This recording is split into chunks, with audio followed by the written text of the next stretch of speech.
اسلام کا صدارتی محل ہے، اسلام کا سپریم کورٹ ہے۔ رسول اللہ صلی اللہ علیہ وسلم کے دور میں مسجد النبی صدارتی محل بھی ہے، پارلیمنٹ ہاؤس بھی ہے، سپریم کورٹ بھی ہے۔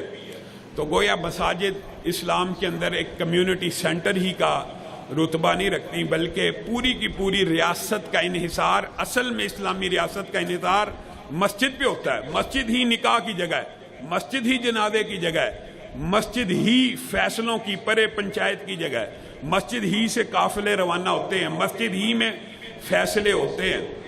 بنیادی طور کے اوپر اس لیے مسجدوں کی یہ قدر و منزلت ہے کہ رسول اللہ صلی اللہ علیہ وسلم نے ارشاد فرمایا، زمین کی پشت کے اوپر سب سے مقدس مقامات مسجدیں ہیں، اور زمین کی پشت کے اوپر سب سے زیادہ ناپسندیدہ مقامات بازار ہیں۔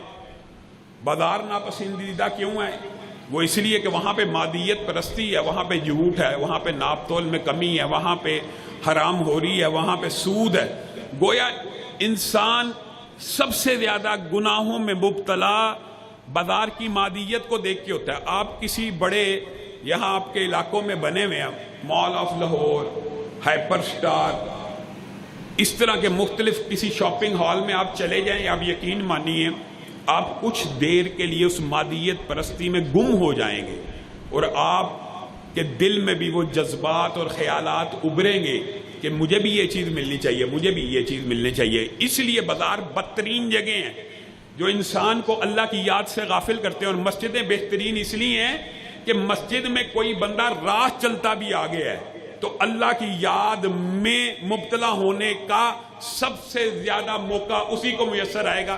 کوئی ترخان بھی ہے، کوئی الیکٹریشین بھی ہے، کوئی سینٹری والا بھی اگر مسجد سے گزر رہا ہے، مسجد میں آ گیا، کوئی ذکر اذکار کی بات سن لی، کوئی امام کی بات سن لی، تو اس کا نیکی کے رستے کے اوپر چلنا آسان ہے۔ یہ اس لیے مساجد کی اہمیت ہے، اور یہ تو مسجدوں کی اہمیت ہے۔ اگر آپ مسجدوں سے ریلیٹڈ صرف عبادات کا جائزہ لیں، اور یہ ایک طویل باب ہے، بات کو آپ کے سامنے مختصر رکھوں گا۔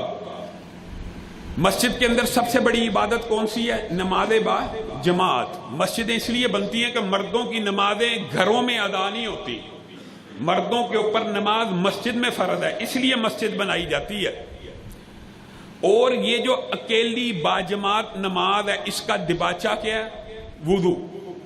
اور یہ جو اکیلا وضو ہے، اس کے فضائل و مناقب اکیلے اتنے ہیں کہ کئی جمعے آپ خطباء سے اس موضوع پہ سن چکے ہیں، جس کا خلاصہ اور مفہوم آپ کے سامنے رکھتا ہوں کہ انسان جب وضو اس طرح کرتا ہے جس طرح رسول اللہ صلی اللہ علیہ وسلم نے کیا، وضو کی ابتدا سے لے کر انتہا تک 11 حدیثوں کا خلاصہ یہ ہے کہ جب انسان وضو کے لیے ہاتھ دھو کر منہ میں صرف کلی کے لیے پانی ڈالتا ہے تو زبان کے جتنے گناہ ہوتے ہیں معاف ہو جاتے ہیں۔ ناک میں ڈالا، چہرے پہ ڈالا، ہاتھوں کو دھویا، بازوؤں کو دھویا، قدموں کو دھویا، جس وقت وہ پاؤں دھو کر فارغ ہوتا ہے، 11 حدیثوں کا خلاصہ یہ ہے کہ سر سے پاؤں تک سارے گناہ معاف ہو جاتے ہیں۔ ابھی نماز پڑھی ہے؟ ابھی نماز نہیں پڑھی، ابھی تو صرف وضو کی ہے، اور وضو آپ لوگوں نے گھر سے کر کے آنا ہے، یہ بھی مسنون ہے، اور اس کے الگ اجر و ثواب ہے۔ مسجد میں کبھی وضو ٹوٹ جائے، مسجد میں وضو کا انتظام ہونا چاہیے، بیت الخلاء کا ہونا چاہیے، لیکن اسلامی شریعت اور رسول اللہ کی سنت ہمیں اس بات کی طرف متوجہ کرتی ہے کہ آپ نے اور میں نے وضو آج کے بعد کہاں سے کر کے آنا ہے؟ گھر سے کر کے آنا ہے۔ وجہ کیا ہے؟ اکیلے وضو گھر سے کر کے آنے کے بارے میں 28 حدیثیں ہیں، 28 سے زائد۔ اور ڈاکٹر فضل الہی نے نماز باجماعت کی کتاب کے اندر ان ساری کی ساری حدیثوں کو جمع کیا ہے۔ صرف آپ کے سامنے اشارہ کرنا چاہتا ہوں، من خرج من بیتہ متطہرا الی صلاۃ مکتوبہ فاجرہ کاجر الحاج المحرم۔ جو بندہ وضو گھر سے کر کے نکلتا ہے کہاں کے لیے؟ مسجد کے لیے۔ کس کام کے لیے؟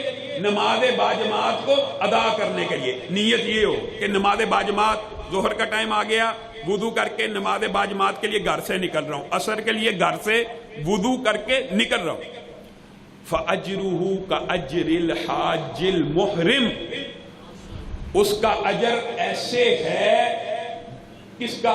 گھر سے نکلنے کا اجر اتنا ہے کہ گویا کسی حاجی نے احرام پہن کر مکمل حج کو ادا کر دیا۔ اس حدیث کے اندر جو فاجرہ کا اجر الحاج المحرم کا لفظ ہے نا، محدثین نے اس کی تشریح لکھی ہے اور بڑی عظیم تشریح لکھی ہے۔ بات آئی ہے ضمنی طور پہ تو ذہن اس طرف چلا گیا ہے، عظیم تشریح لکھی ہے۔ انہوں نے کہا اگر اللہ کے رسول یہی کہہ دیتے حج اور عمرے کا ثواب ہے تو کافی تھا، لیکن یہ کیوں کہا اس حاجی جیسا ہے جس نے احرام پہن کر لبیک کو پکارا ہے، یہ کیوں کہا؟ آپ کے ذہن میں کیا نقطہ آتا ہے؟ یہاں پہ محدثین نے نقطہ یہ بیان کیا کہ حاجی احرام تب پہنتا ہے جب کئی سال کی جمع پونجی اکٹھی ہو جاتی ہے، جب کئی سال محنتیں کر کے پیسے جوڑتا ہے، ویزے لگاتا ہے، اس کی اپروول آ جاتی ہے، قرآن دادی میں نام آ جاتا ہے، پھر احرام پہنتا ہے، اور پھر وہ ساری مشقتیں جھیل کر میقات کے مقام پہ پہنچ کے لبیک کی جب صدا پکارتا ہے تو اس کے پیچھے ایک ہسٹری ہوتی ہے، ایک سٹرگل اور محنت کے 10 سال، کچھ غریب ایسے ہوں گے 20 سال، کچھ متمول افراد ہوں گے وہ بھی محنت ضرور ہے۔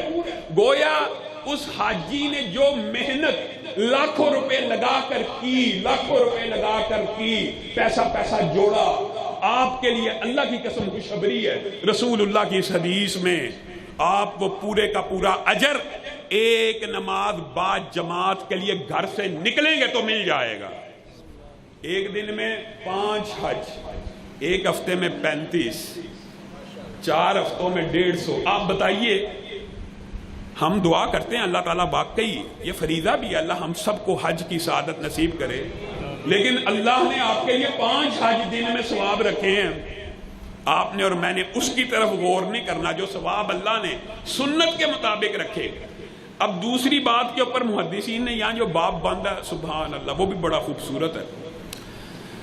رسول اللہ صلی اللہ علیہ وسلم نے یہ اجر کس کا بیان کیا؟ جو گھر سے نکلتا ہے وضو کر کے، تو جو مسجد میں آ جائے گا، جو نماز کو با جماعت ادا کر لے گا، اس کا اجر و ثواب کیا ہوگا؟